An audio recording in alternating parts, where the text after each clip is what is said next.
ಒಂದು ಉದ್ದೇಶ. ಅದು ಶಾಸ್ತ್ರದ ಭಾಗ ಅಲ್ಲ. ಅದು ಪೂಜೆ ಪುನಸ್ಕಾರ, ಹೋಮ ಹವನ ಯಜ್ಞಾದಿಗಳನ್ನು ಮಾಡ್ತಕ್ಕಂಥದ್ದು, ಉಪವಾಸಾದಿಗಳನ್ನು ಹೇಳಿರ್ತಕ್ಕಂಥದ್ದು ಶಾಸ್ತ್ರ ಭಾಗ. ಆಯಿತಾ? ಈ ಬೊಂಬೆಯ ಅಲಂಕಾರಗಳು ಏನಿದೆ, ಇದು ಗ್ರಾಮ್ಯವಾಗಿ ಮತ್ತು ರಾಜತ್ವದಿಂದ ಬಂದಿರತಕ್ಕಂಥ ಒಂದು ಕೊಡುಗೆ.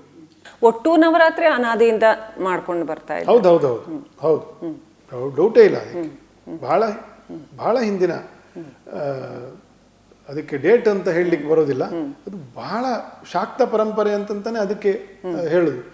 ಶಕ್ತಿಯ ಆರಾಧಕರು ಅದನ್ನು ಹೆಚ್ಚು ಪ್ರಚುರಪಡಿಸಿದ್ರು. ಈ 9 ದಿನಗಳಲ್ಲಿ ಅದನ್ನ ಅಂದ್ರೆ ವಿಶೇಷವಾಗಿ ಶಕ್ತಿಯುತವಾಗಿರುತ್ತೆ ಅಂತನಾ? ಯಾಕೆ ಇದೆ 9? ಇಲ್ಲ ಇಲ್ಲ, ಸೂರ್ಯ ಚಂದ್ರರು ಹೇಗೆ ಪ್ರತಿನಿತ್ಯವೂ ಅದೇ ಸ್ವರೂಪದಲ್ಲಿ ಇರ್ತಾರೋ, ಅಗ್ನಿಯು ಮುಟ್ಟಿದ್ರೆ ಹೇಗೆ ಯಾವಾಗಲೂ ಸುಡ್ತದೋ, ಆಯ್ತಾ, ಹಾಗೆಯೇ ದೇವರು ದೇವತಾ ಶಕ್ತಿಗಳು ಆರಾಧನೆಯಲ್ಲಿ ಅಥವಾ ಉಪಾಸನೆಯಲ್ಲಿ ಇವತ್ತೂ ಅಷ್ಟೇ ಈ ಶಕ್ತಿ, ನಾಳೆಯೂ ಅಷ್ಟೇ ಅದು ನಿರಂತರವಾಗಿರ್ತಕ್ಕಂಥ ಶಕ್ತಿ.